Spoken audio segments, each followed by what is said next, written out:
Anti-Semitism is indicative of a deeper moral rot in one's society. So it seems to be a deep nihilism, a feeling that feelings are the only things that matter, that there's no understanding of history, and that we have young people just chanting mindless slogans almost without understanding the violence inherent in what they're doing. It's going to get a lot worse.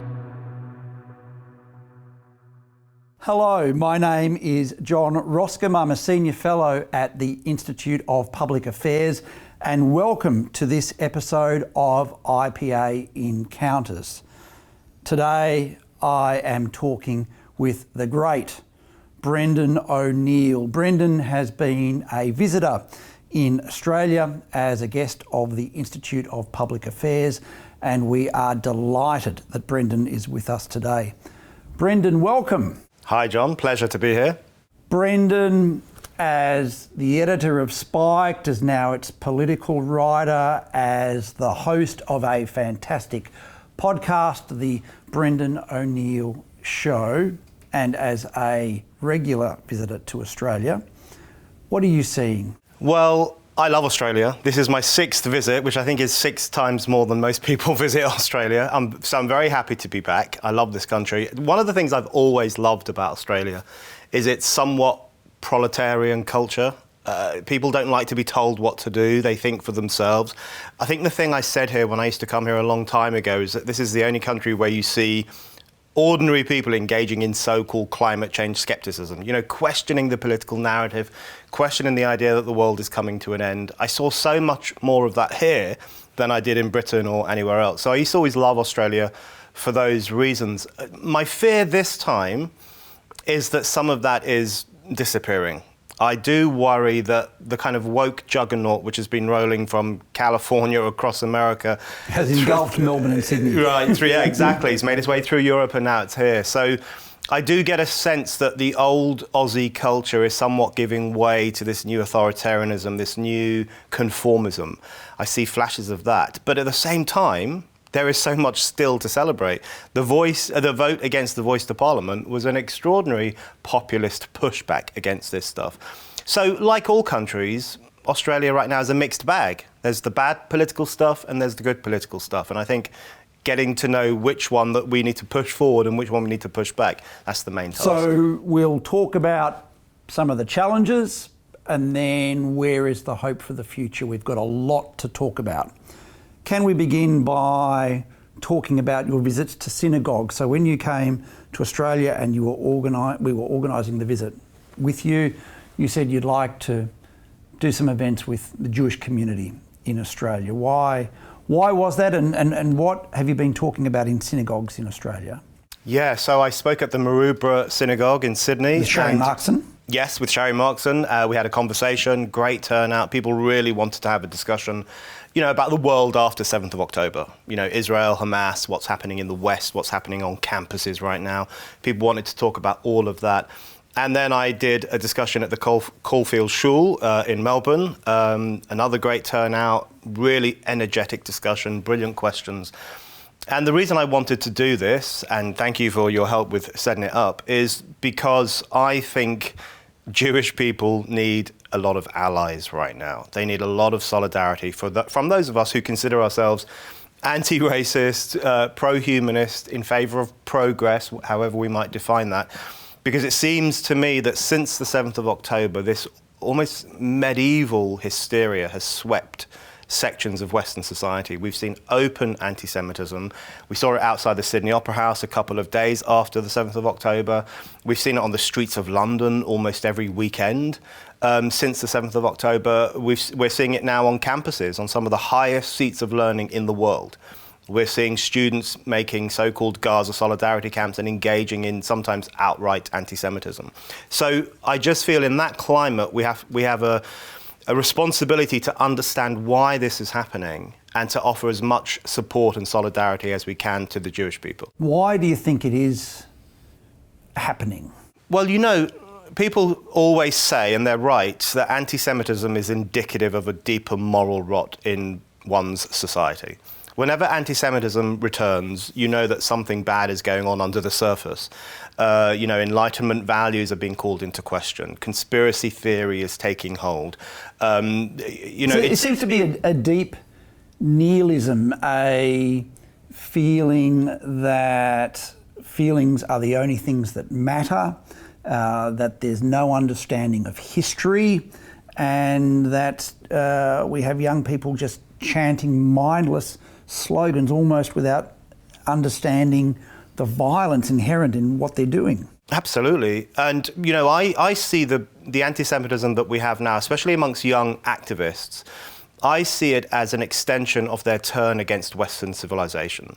To my mind, it is not a coincidence that this stuff is really taking off on campuses, because these are places where the young have been taught for some time now to hate Western history, to be skeptical of Western civilization, to think that the West's history is just one litany of crimes against humanity, and to be wary of the founding of America or Britain's role in empire, and really to alienate themselves from their own history and alienate themselves from their own civilization. So we've allowed this to happen to some extent. Yeah, we have, absolutely. And I think what we're seeing at places like the University of Columbia in America and Sydney University here, University College in London, I think these are the wages of wokeness. This is what happens when you educate a new generation to be anti-Western, to be skeptical of the civilization, the gains of civilization, the gains of enlightenment. You teach them to look at all that stuff with skepticism or even contempt.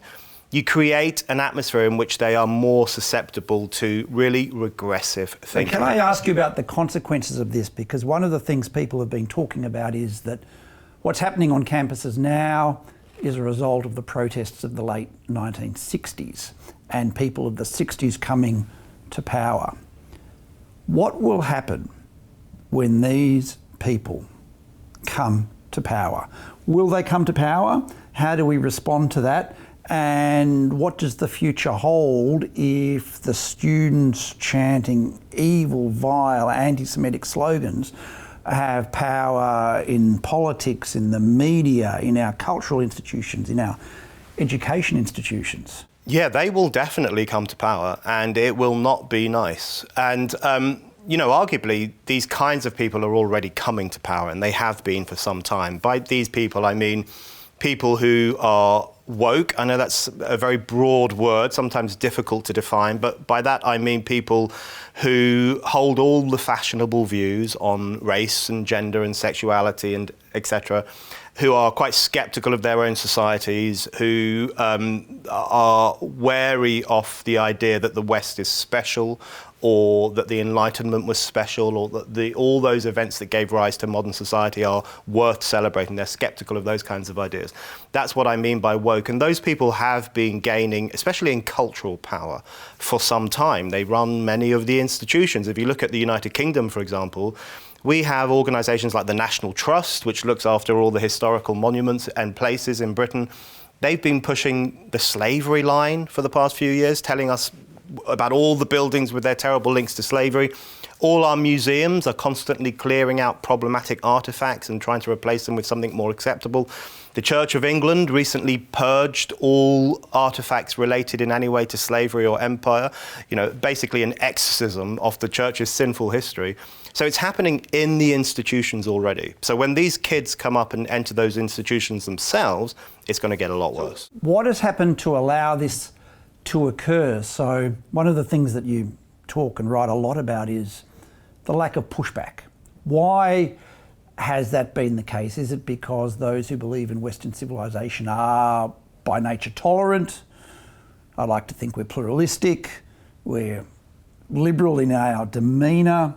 What has happened? Have we not realised the nastiness, the hate that we confront, and that we tend to think, well, we can have a reasonable discussion with people about things we disagree on? I think there's a real culture of cowardice in the institutions. They're unwilling to stand up for themselves, never mind for the societies that gave rise to them.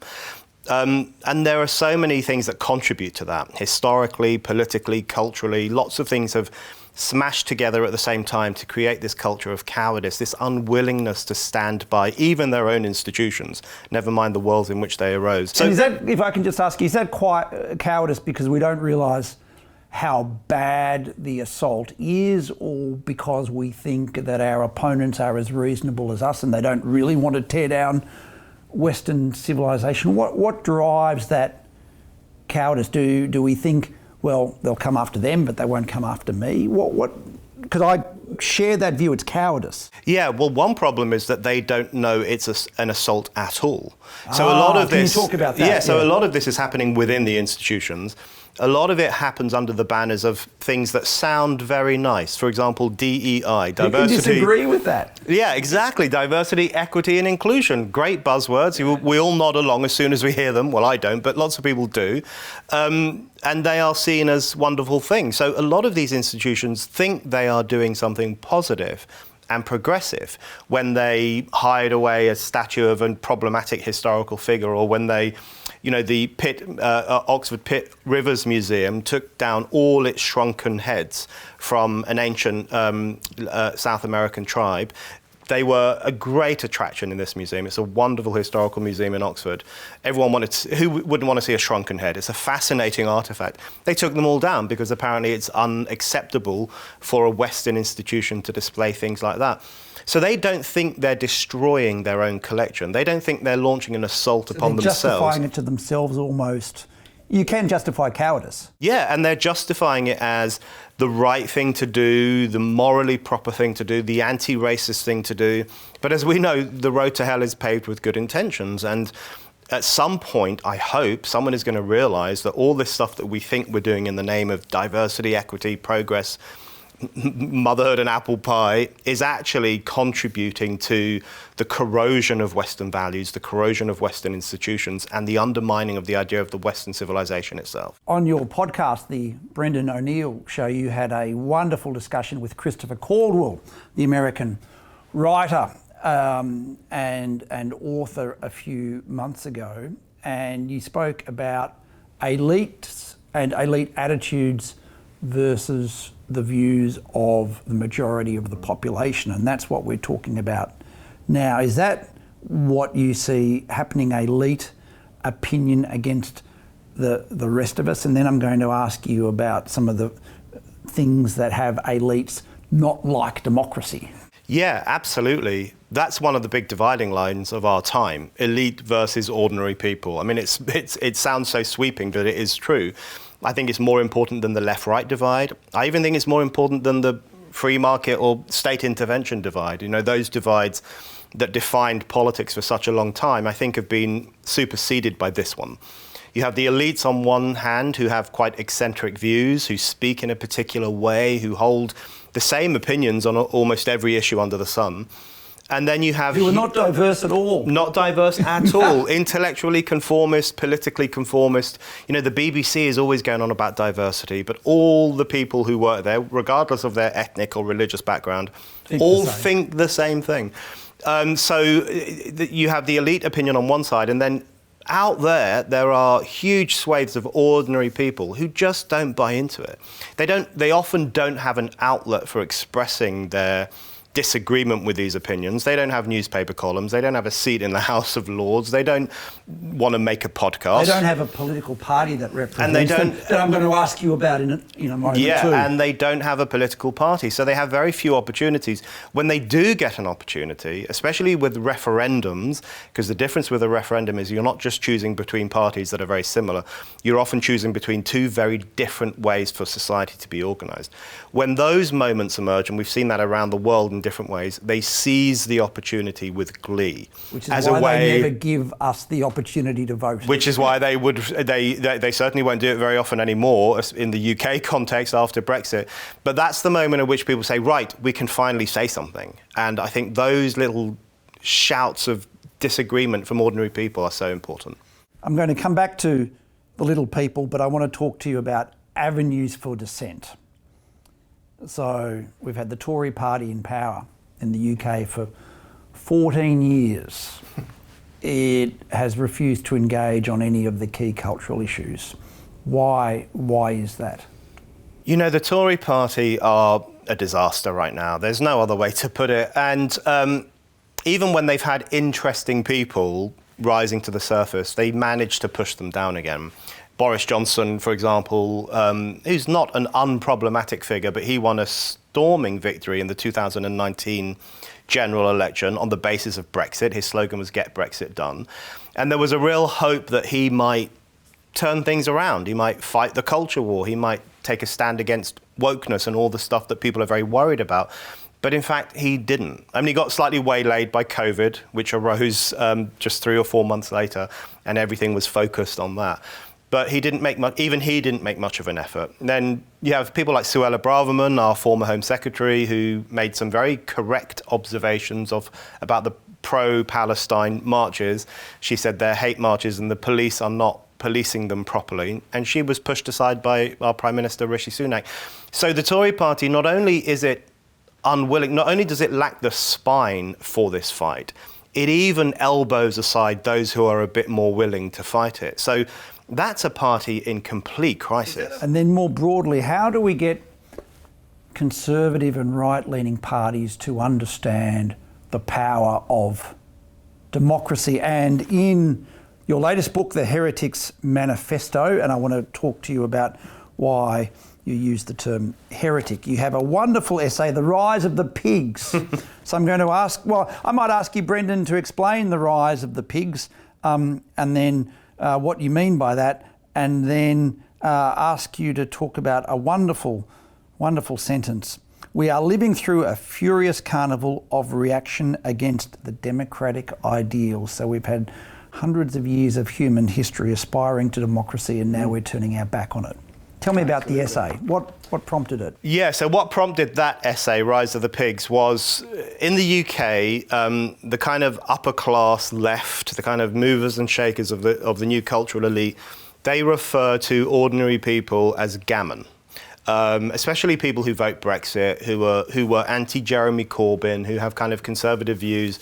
Ordinary people, lower middle class, working class, they call them gammon because of their red cheeks, their reddish complexion. And what is gammon? Gammon is pig meat. That's what it is. And so it reminded me of Edmund Burke's old view of the swinish multitude.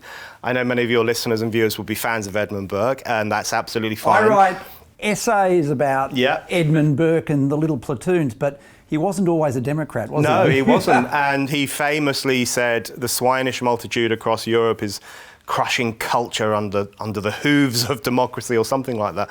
So he had this kind of antagonism towards really to the French Revolution and some of the revolts that were taking place in Europe at that time. So I just thought it's so interesting that we've gone from the swines to the gammon, the swinish multitude to pig meat. And I just thought it's so telling that the reaction against democracy always has this dehumanizing element where ordinary people are just seen as morally unfit for political decision-making. And almost as pigs. In fact, gammon is worse because at least swines are alive, whereas gammon is kind of swines when they're dead. The first time I saw the title, I thought this was about George Orwell. Yeah, right. Yeah. But it's like, you know, if you look at what happened in Britain after the vote for Brexit, it was astonishing, and I really hope people don't forget it. The establishment, and by the establishment I mean virtually the whole establishment, did everything they could to try to stop Brexit from happening. They said we didn't know what we were voting for, we were led astray by demagogues and tabloid newspapers, it's a catastrophic error, the 1930s are going to come back if we make Brexit happen. They used Parliament, they used their money in the business world. Their audacity, rather than saying we had a democratic vote, we lost, we will reflect the will of the people, they kept on fighting. So they're dragging Donald Trump through the courts for fighting previous elections, but the elites in the UK are doing the same. And something similar is happening to Australia in The Voice. Absolutely. What I think we've seen over the past 10 years is that if we vote in a way that the establishment disapproves of, all of their so-called commitment to democracy goes straight out the window. And suddenly they're talking about how stupid we are. Misinformation. Misinformation. And it is not a coincidence that moral panics about misinformation always follow dissenting votes. So when people in America voted for Trump, there was a massive discussion about the problem of misinformation. Same with Brexit, same with the voice to Parliament. All the stuff I'm seeing in Australia now about the problem of misinformation is so clearly the establishment taking its revenge on the masses who voted in a way that the establishment disapproved Again, of. is this a lesson for the centre-right whereby the centre-right have to understand that the left, the woke left, however they're defined, will never stop fighting? A democratic vote won't settle it, a change of government won't settle it. There's one side of politics that's more committed to the perpetual struggle than the other. Absolutely. And they're so committed to it, they are willing to ride roughshod over democracy itself. My view is that if we don't have democracy, then we don't have anything. Democracy is such an important part of modern society because it is the thing that empowers ordinary people to think for themselves, to make up their own minds, to share information with one another, to engage freely in public discussion, so freedom of speech comes into it. Democracy is the thing that turns us from just people who live in society to people who have a real democratic ownership of society, a real connection with it. So the more that they chip away at democracy, the more they chip away at our standing as citizens of a society that we ought to take responsibility for. So they don't understand how destructive they're being when they try to undermine these democratic votes. And unless the right recognises that, then it's in trouble. A key part of democracy is freedom of speech. You're in Australia at the moment while the Prime Minister of the country is at war with Elon Musk. Talk to me about your reflections on censorship as is being played out in Australia, and talk to me what would you do about this famous video of a bishop allegedly stabbed in a terrorist attack.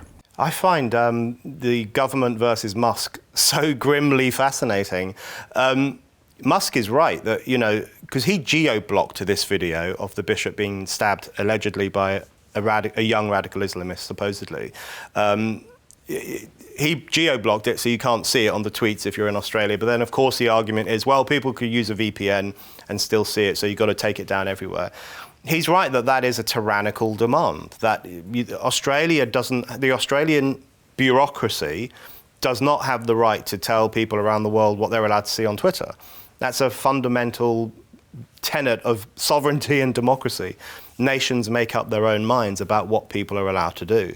So Australia is behaving awfully here. I think one of their instincts for taking this video down is because they don't want to confront what it shows, which is that Australia has a problem of alleged radical Islam, as does Britain, as do many European countries.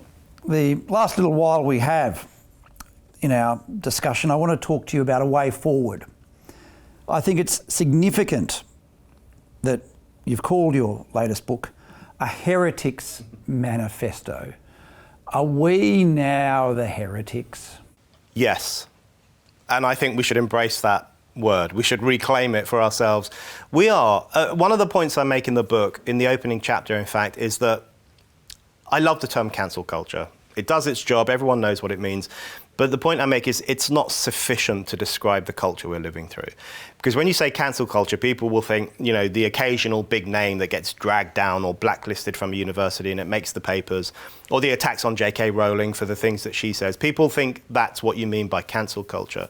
But what I am interested in talking about is the society-wide attempt to stop us from thinking certain things or saying certain things. So cancel culture's worst impact is its trickle-down effect. So not only does it take down big names every now and then who say something supposedly controversial, but it sends a signal to everyone else in society. Like, if this can happen to this person who's rich and famous and influential, imagine what could happen to you. The lowly housewife or the bus driver or the nurse. Imagine what would happen to you if you were to go online and say something like this. Well, Brendan, as you might remember, the case of Queensland University of Technology a few years ago. They were students who simply put on a Facebook page that the university should not engage in segregation, and they were dragged before the Human Rights Commission. It can happen to anyone. Absolutely. Not just Elon Musk. It can happen to anyone, and that's the mess. And so what we end up with is a climate of self-censorship, where I think some people opt not to speak out at all because they know that the consequences can be quite severe. And my view is that when you have a society where people are hiding their views or keeping a lid on them, that's not good, and that's not healthy. That doesn't give rise to the kind of open, honest, free discussions that a civilized society should aspire to have. So, yes, we are the new heretics. It's very easy to be a heretic these days. You mentioned people, a bunch of students opposing segregation. Yeah. That was a very mainstream, positive view to hold 20 years ago. Now it's a heretical view.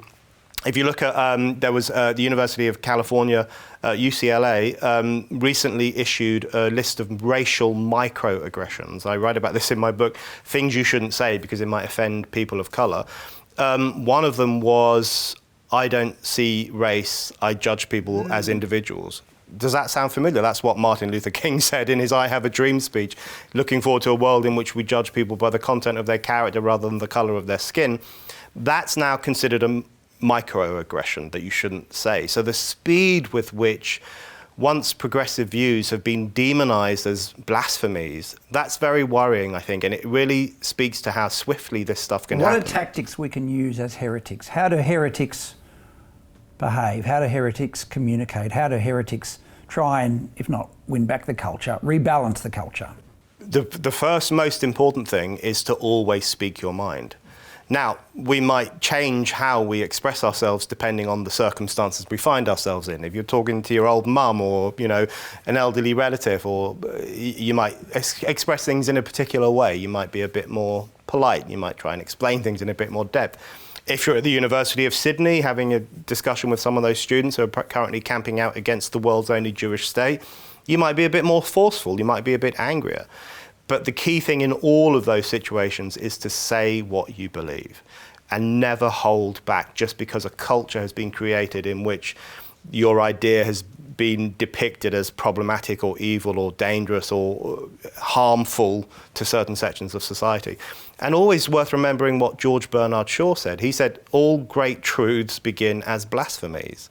That's so important to remember. So much of what we take for granted these days in terms of the luxuries we enjoy, the freedoms we enjoy, the ideas we all agree are good, all of those are the gift of heretics. All of those come from people in the past who put their head above the parapet and said, I think women should have the right to vote, or I think people should be able to read the Bible in English. Now you had a great discussion with Joe Rogan about William Tyndale. Can you mention that briefly? Yeah, William Tyndale, one of my heroes, an early Protestant firebrand from England in the early 1500s.